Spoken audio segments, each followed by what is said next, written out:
창세기서 12장 1절로부터 9절에 있는 말씀 가지고 위대한 조상의 일이라고는 제목으로 말씀을 선포합니다. 올해도 어김없이 추석 명절이 돌아와 오는 9월 28일부터 10월 3일까지 장기간 연휴가 실시됩니다. 우리 한민족은 추석이 돌아오면 조상의 무덤을 찾아 성묘하며 조상을 기억하고 그 정신을 기리는 풍습이 있습니다. 그리고 저마다 떠나온 고향을 그리워하며 인생의 무상함을 느끼고 납니다. 우리가 이 땅을 지키며 살아온 것은 하나님의 은혜와 더불어 조상들이 있었기에 가능한 것입니다. 때로는 답답한 현실을 바라보며 조상을 탓하고 원망하는 이들도 있지만 다 부질없는 일입니다. 그러나 우리는 우리의 후손을 위하여 조상답게 살아야 하겠습니다. 그러기 위해서는 이스라엘 민족이 그토록 자랑하는 그들의 조상 아브라함의 그런 그 신앙과 그리고 정신을 생각할 필요가 있습니다. 아브라함은 인간적으로 자랑할 것이 많은 사람도 아니요, 공부를 많이 한 지성인도 아니요, 또 특별히 세상에 어떤 지위나 어떤 특별한 그런 공로가 있는 사람도 아닙니다. 오로지 우상장사를 하던 테라의 아들이었습니다. 그런데 왜 그토록 위대한 조상으로 이스라엘 백성이 우러러보며 그의 자손들이 아브라함을 조상으로 둔 것을 자랑삼아하며 이렇게 기뻐할지 우리가 다시 한번 생각하면서 그 아브라함의 신앙과 정신을 본받아야 되겠습니다. 본문에 보면 하나님께서 아브라함에게 고향을 떠나라고 하실 때 즉시 그 말씀에 순종한 내용이 나옵니다. 창세기서 11장 31절에 보면은 아브라함의 아버지 데라는 가나안 땅에 가기 위해서 그동안 대대로 살아오던 갈대 우르를 떠나 하란에 이르러 살게 됩니다. 그런데 본문에 보면은 어느 날 하나님께서 아브라함에게 너는 너의 고향 그리고 친척과 아버지의 집을 떠나 내가 네게 보여줄 땅으로 가라 이렇게 명령을 하시니 아브라함은 그 명령을 받은 즉시 순종하여 고향을 떠납니다. 그러나 고향을 떠난다는 것은 그렇게 쉬운 일이 아님이었습니다. 오늘날처럼 기동성이 좋은 그런 사회가 아니었고 친척들과 서로 돕고 살던 농경시대였기 때문에 정든 고향을 떠나 딴 모르는 미지의 세계로 간다는 것은 굉장히 모험이었고 위험스러운 일이었기 때문입니다. 그러나 아브라함은 따지지도 아니하고 묻지도 아니하고 즉시 하나님의 말씀에 순종하여 고향을 떠났습니다. 아브라함은 오직 믿음으로 새 출발을 했습니다. 아브라함이 고향을 떠나기로 한 것은 인간적인 용기와 결심이 아니라 오직 신앙적인 그런 결단이었습니다. 그렇기 때문에 히브리서 11장 8절에 보면은 믿음으로 아브라함은 부르심을 받았을 때에 순종하여 장래 유업으로 받을 땅의 갈바를 알지 못하고 나갔으며 이렇게 말씀을 하고 있는 것입니다. 아브라함에게 하나님은 어디로 가라고 목적지를 정해주신 것도 아닙니다. 아무런 보장도 없는 막연한 그런 명령이었습니다. 다만 내가 네게 보여줄 땅으로 가라고만 말씀하셨습니다. 이 말씀은 그곳이 어딘지는 모르지만 이제 순종하여 가다 보면은 보여줄 땅이 있으리라는 말씀입니다. 그러나 아브라함은 그곳이 어디냐고 묻지도 아니하고 그냥 믿음으로 순종하여 떠난 것입니다. 이것이 신앙입니다. 만약에 아브라함이 하나님 도대체 무조건 가라고만 하실 것이 아니라 그곳이 도대체 어디입니까? 또 그곳에 가면 어떤 생활을 하게 됩니까? 하면서 여러 가지 그런 거 나름의 생각대로 하나님께 묻고 떠났다고 한다면은 신앙이 아니라 인간적인 그런 이해타산에서 결심하고 결단한 것이지 결코 신앙적인 그런 것이 아닐 것입니다. 그러나 아브라함은 전혀 아무런 그런 거 물음도 없이 하나님이 떠나라 하시니 무조건 떠난 것입니다. 아브라함은 하나님의 말씀을 믿음으로 받아들이고 그대로 순종한 것입니다. 4절로 5절에 보면 아브라함은 하나님의 말씀을 쫓아가되 아내와 롯과 하란에서 얻은 모든 소유와 얻은 사람들을 다 이끌고 75세에 하란 땅을 떠나 마침내 가나안 땅에 들어갔다 그랬습니다. 아브라함은 그 땅에 대해 아무것도 몰랐으나 말씀에 순종하여 떠나 이르고 보니 소위 복지의 땅이라고 이르렀던 그러한 거 가나안 땅이었습니다. 창세기 22장에도 보면은 하나님께서 아브라함의 믿음을 시험하시려고 아들 이삭을 데리고 모리아산에 가서 그를 번제로 드리라 하시는 말씀이 있습니다. 그때에 그렇게 말씀만 하셨듯이 그 시험에 합격하면 너에게 어떤 보장을 해주겠다고 하는 약속이 없었습니다. 또 불합격을 하면 그 대신에 어떤 징벌을 주시겠다고는 그런 말씀도 없으셨습니다. 그저 그런데도 아브라함은 하나님의 명령대로 순종했습니다. 그러기에 창세기서 26장 5절에 보면 아브라함이 축복받은 이유를 말씀하시기를 이는 아브라함이 내 말을 순종하고 내 명령과 내 계명과 내 율례와 내 법도를 지켰음이라고 말씀하신 줄 믿으시기를 바랍니다. 아브라함은 꿈을 가진 조상이었습니다.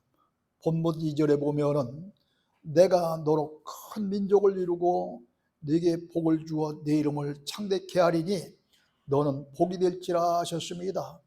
하나님은 위대한 일을 하실 때마다 그 사람의 마음속에 꿈을 주시고 비전을 갖고 살게 하십니다.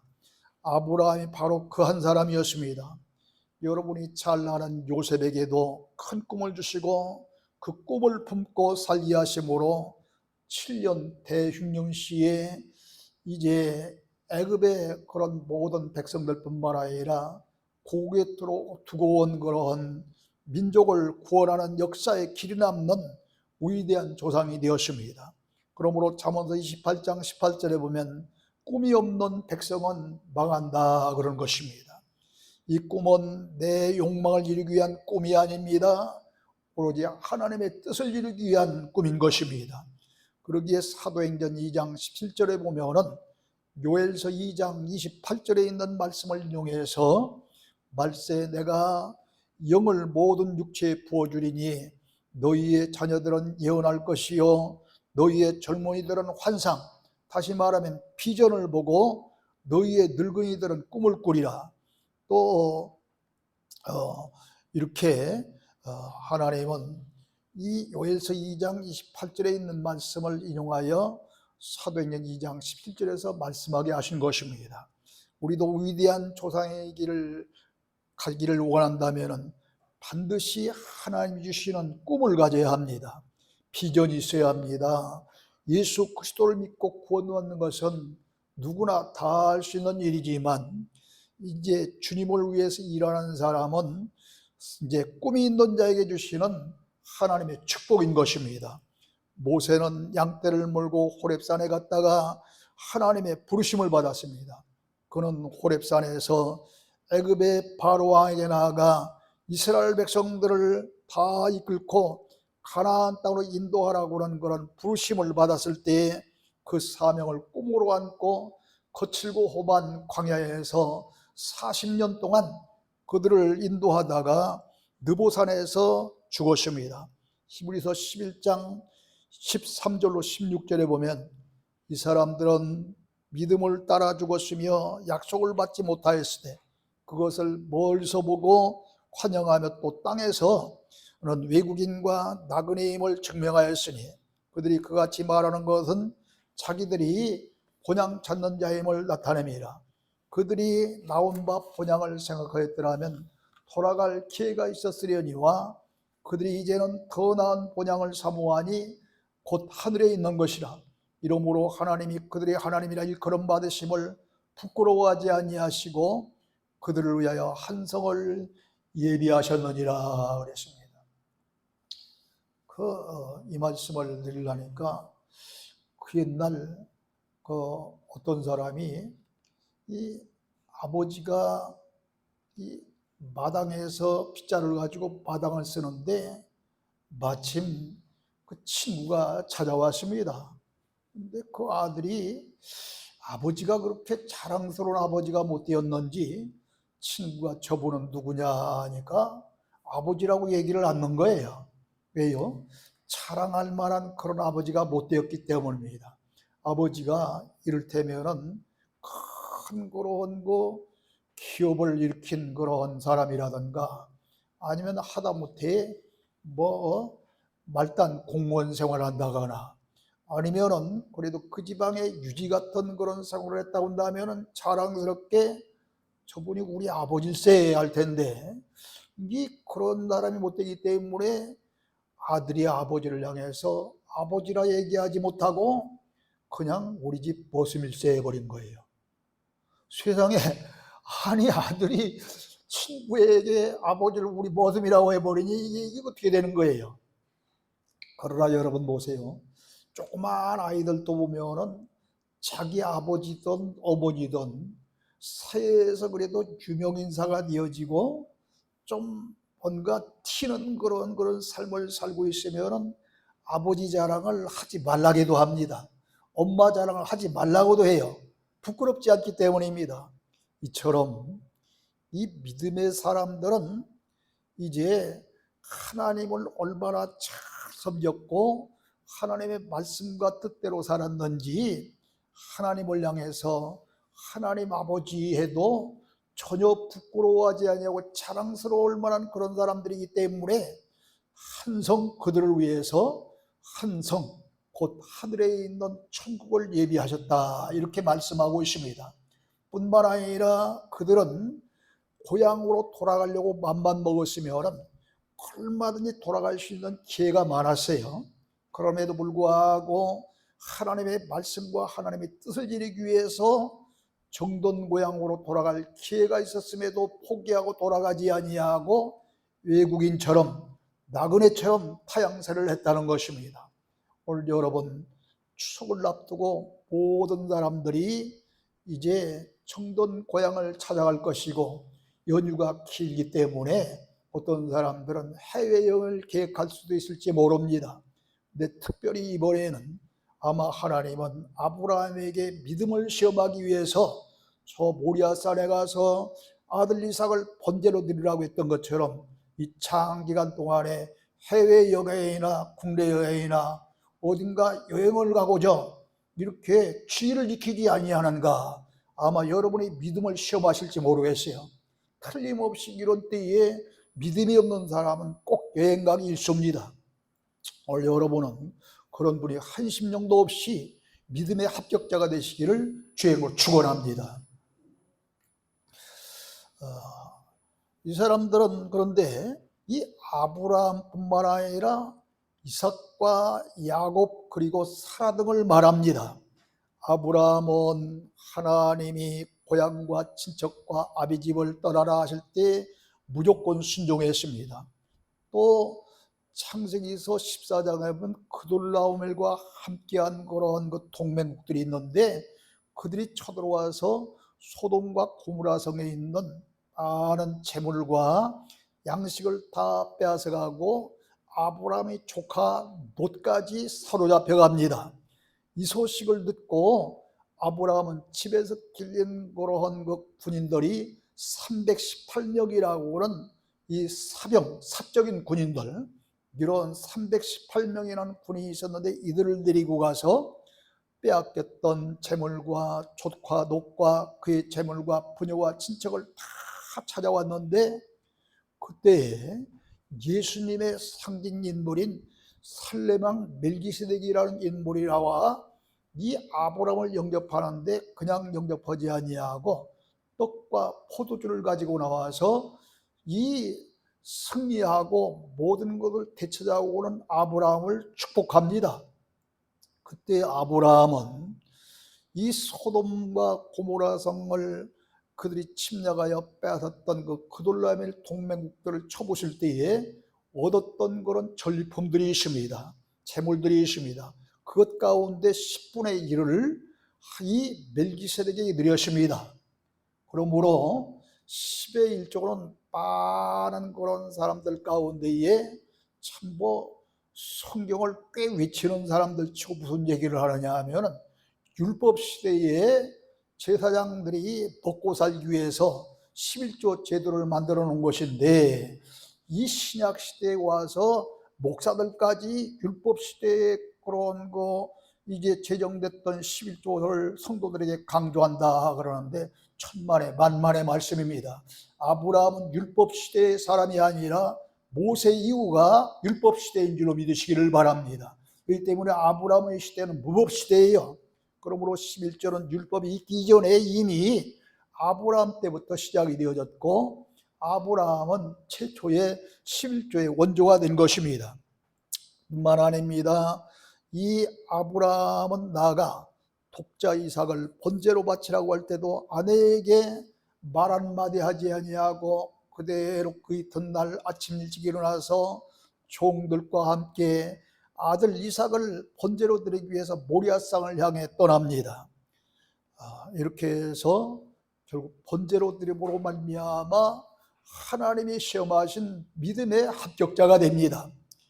그의 아들 이삭 역시 아버지의 믿음 못지아니하게 자기가 번제물로 드려질 때에 얼마든지 피할 수 있는 청년과 같은 그런 나이였습니다. 그럼에도 불구하고 그 밧줄로 이삭을 이렇게 결박할 때도, 아니 칼로 내리치려는 그 순간에도 피하지 아니하고 그대로 순종했기 때문에 아버지 아브라함이 하나님의 명령을 받들어 아들을 번제로 드릴 수 있었고, 그런 훌륭한 일을 해냈기 때문에 대대로 이스라엘 민족이 아브라함을 향해서 믿음의 조상이라고 일컬음받는 위대한 인물이 된 줄로 믿습니다.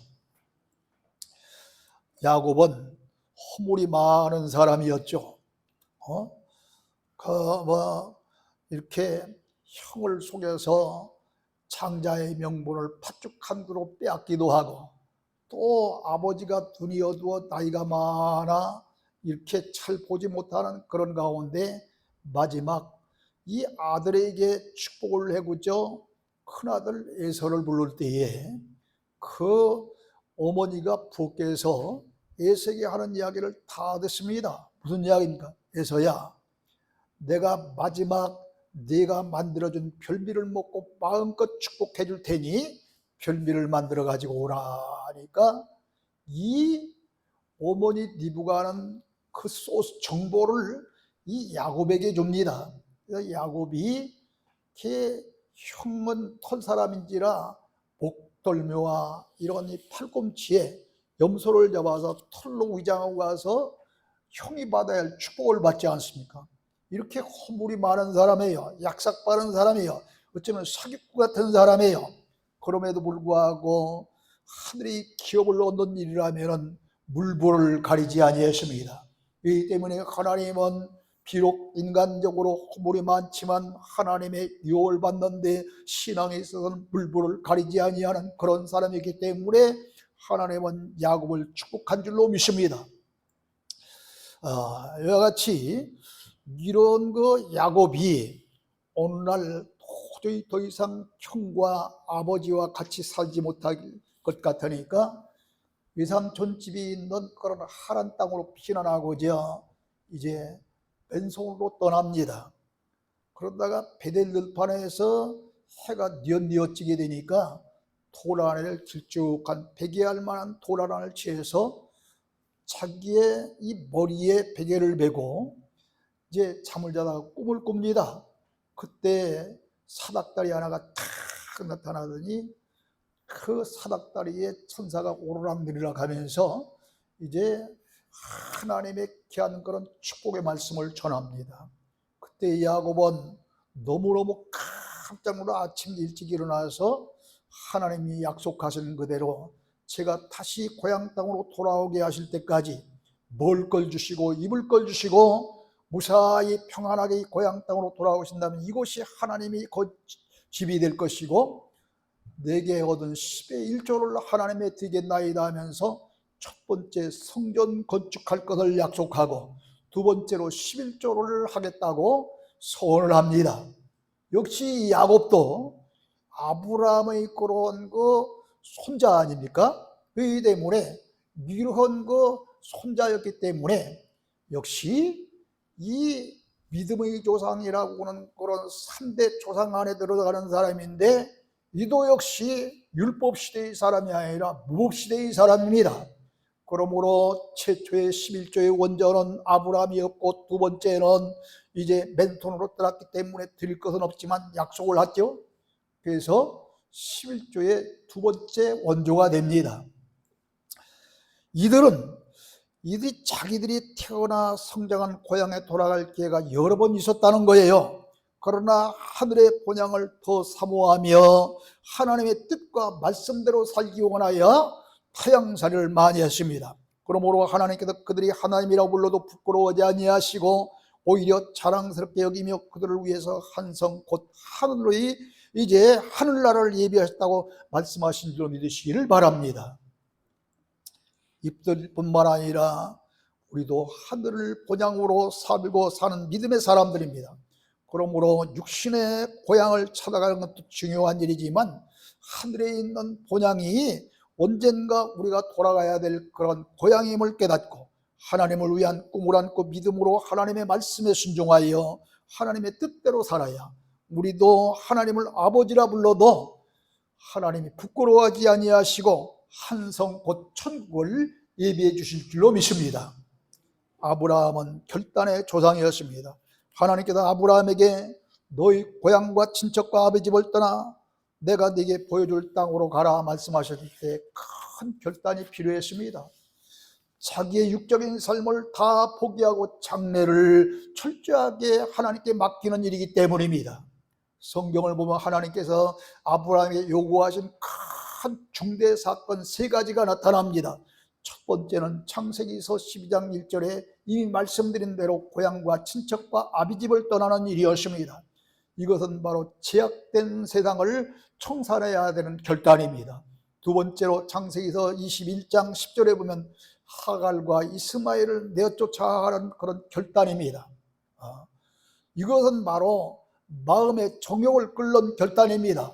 왜 그렇습니까? 하나님께서는 분명히 이삭이라고 하는 그 이름은 이야기하지 않았지만 분명히 아들을 주라고 말씀했는데 그 약속이 실행이 되기 전에 답답하다 못해서 육신적인 생각으로 이 사라의 몸종 하갈을 이제 자기의 그런 임시 아내로 받아들이면서 동침해서 얻은 아들이 이스마엘입니다.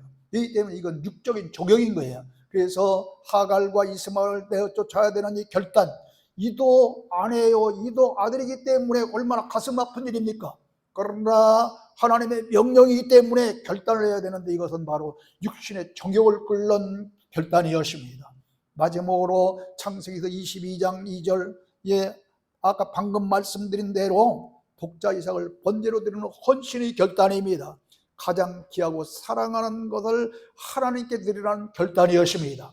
오늘 그러기 때문에 우리도 아브라함 같은 위대한 조상이 되기 위해서는 이와 같이 이제 제약된 세상을 청산해야 하는 그런 결단이 필요하고 육의 정욕을 끊어버리는 결단이 필요하고 내가 가지고 있는 것 가운데 가장 이제 아끼고 사랑하는 것까지도 하나님이 요구하실 때는 아낌없이 바칠 수 있는 결단이 필요한 줄로 믿으시기를 주여로 축원합니다. 하나님이 아브라함에게 이 3가지 결단을 요구하실 때 믿음으로 순종했기 때문에 아브라함은 위대한 조상이 되는 큰 축복을 받게 된 것입니다. 아브라함은 모리아 산성에서 100세에 낳은 사랑하는 아들까지 포기하는 결단을 내리고 그 아들을 번제로 드렸을 때 내 씨로 말미암아 복을 받으리라 그랬습니다. 축복을 받고 하늘의 무수한 별과 같은 후손을 또 약속받게 되었으니 이는 예수 그리스도를 통해서 이루어진 줄로 믿습니다. 히브리서 11장 24절 이하에 보면 모세도 장성하여 바로의 공주의 아들이라 칭함받기를 거절하고 도리어 하나님의 백성과 함께 고난받기를 잠시 제약의 낙을 누리는 것보다 더 좋아하고 그리스도를 위하여 받는 수모를 애굽의 모든 보화보다 더 큰 재물로 여겼으니 이는 상주심을 바라봄이라 그랬습니다. 아니 이 왕자가 될 수 있는 기회가 있고 왕궁에서 호화찬란하게 귀빈들과 도란할 수 있는 그런 기회가 있었는데 이건 제약임을 깨닫고 다 포기한 겁니다. 오히려 저 백성들과 고난받으며 하나님이 주실 그런 상급을 바라보며 다 포기한 결단을 냈기 때문에 모세는 위대한 그런 민족적인 지도자와 신앙의 지도자가 된 줄로 믿습니다. 바울도 마찬가지입니다. 내가 그리스도를 위하여 모든 것을 잃어버리고 배설물로 여기면 그리스도를 하는 가장 고상한 줄 알기 때문이라고 고백하지. 이렇게 바울도 이 얼마나 많은 그런 세상적으로 훌륭한 사람이었습니까? 바울은 바리새인 중에 바리새인이요 또 율법적으로도 가장 앞서 있는 사람이었습니다. 베냐민 지파 중에 한 사람이었습니다. 가말리엘이라고는 오늘날 정말 명문대학과 같은 그런 학문을 가진 사람이었습니다. 그럼에도 불구하고 모든 걸 다 포기한 이유는 그리스도를 위해 모든 것을 배설물로 여기면 그리스도를 아는 지식이 세상 어떤 것보다 더 중요하기 때문에 이처럼 세상 것을 다 포기했다는 것입니다. 우리도 마찬가지입니다. 후손들에게 위대한 조상으로 살았다함을 보여줄 수 있는 자들이 되려면 남다른 결단과 모험이 필요합니다. 아브라함이 고향과 친척과 아버지 집을 떠나 이제 모든 것을 끊어야 했던 것처럼 천국을 향하여 떠나는 믿음의 사람들은 지약의 사슬을 다 끊어버려야 되는 것입니다. 그동안 살아왔던 정든 고향과 친척과 부모님까지 떠나서 낯설고 물선 곳으로 간다는 것은 결코 쉬운 일이 아닙니다. 왜 소돔과 고모라 성이 불과 영으로 망할 때에 롯과 그의 두 딸만 살았을까요? 롯이 저는 떠나야 할 곳임을 분명히 알았음에도 불구하고 미련이 남아서 뒤를 돌아보다 그만 소돔기둥이 되어버렸다 그랬습니다. 근데 롯의 딸들과 약혼 중에 있던 이 예비 사위들은 롯이 경고하니까 이 롯의 말을 앞으로 장이 될 사람인데 농담으로 받아들였기 때문에 그냥 거기 남아있다가 멸망하고 만 거예요. 이처럼 하나님의 귀한 말씀은 농담으로 늘 일이 아닙니다. 세상 말처럼 늘 그렇게 미련이 있다고 해서 포기할 일이 아닙니다. 이 아브라함처럼 하나님의 말씀 앞에는 무조건 따르고 순종해야 될 줄로 믿으시길 주님으로 축원합니다. 여러분 마태복음 25장의 열처녀 비유에서 제가 이 이야기를 하면서 오늘 아주 중요한 말씀을 드릴 거예요. 슬기 있는 다섯 처녀나 미련한 다섯 처녀는 다 졸며 자다가 한밤중에 신랑이 오는 소리가 나니까 다 버뜩 깨었습니다. 그래서 이 슬기 있는 처녀들은 준비된 기름을 이제 있기 때문에 불을 밝혀가지고 신랑을 맞이해서 혼인잔치에 들어가서 그와 결혼을 하게 됩니다. 근데 미련한 다섯 처녀는 준비한 그런 기름이 없기 때문에 준비한 그런 슬기 있는 처녀들이 기름 좀 나눠달라고 하니까 너희들 주다가는 있는 것도 우리 쓰기에 부족하니 안 된다 그러니까 할 수 없이 기름집 오고 와서 이 기름을 사다 불을 켜도록 가봅니다. 그랬더니 웬입니까? 혼집 잔치에 이 문이 탁 닫히고서 아무리 두들겨도 열어주는 자가 없습니다. 자, 근데 그때 무슨 소리가 들려면 진실로 내가 너희에게 이르노니 내가 너희를 알지 못하리라. 그런즉 깨어있으라. 너희는 그날과 그때를 알지 못하리라 하면서 거절을 당했습니다. 여기서 유의해야 될 것입니다. 이게 중요한 거예요. 여러분 슬기 있는 처녀들이나 미련한 처녀들이 다 졸며 잤습니다. 그런데 내 마지막 경고에는 그런즉 깨어있으라 그랬거든요. 자, 그러므로 처음 졸며 잔 것은 육적인 그런 잠입니다. 처음에 졸며 잔 것은 육신적으로 밤이 와서 이 잠이 오니까 슬기 있는 처녀도 잤고 미련한 처녀도 잔 거예요. 그러다가 신랑이 오는 소리를 듣고서 다 깬 것이죠. 근데 나중에 마지막에 그런즉 깨어있으라, 너희는 그날과 그때를 알지 못하리라 했던 이 말씀은 그런 육신적인 잠에서 깨어나라는 것이 아니라 영적인 잠에서 깨어나라, 신앙적인 잠에서 깨어나라라고 하는 귀한 말씀인 줄 믿으시기를 주님으로 축원합니다. 이게 큰 것 차이인 거예요.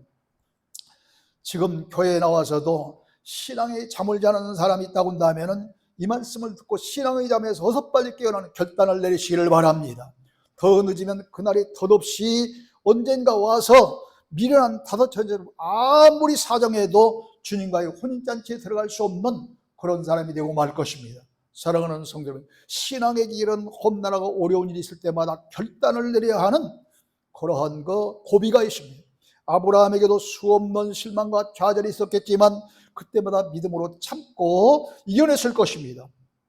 2차 세계대전 때에 이제 이 영국이 히틀러의 침략으로 말미암아 풍전등화 같은 그런 위기의 일발이 왔습니다. 그때 어려움에 부닥쳤을 때 처칠은 영국 하원 의원에서 호소하기를 이 세상의 위대한 일은 피와 눈물과 땀의 산물이다. 피는 용기의 결정체요, 눈물은 정성의 상징이요, 땀은 성실의 표현. 우리는 피를 흘릴 때가 있고 눈물을 흘릴 때가 있고 땀을 흘릴 때가 있습니다. 지금 바로 이때가 우리의 피와 눈물과 땀이 필요할 때입니다 하고 호소했습니다. 우리도 마찬가지입니다. 후손들이 우러러볼 수 있는 믿음의 조상이 되려면 피와 그리고 눈물과 땀을 흘리는 결단을 해야 합니다.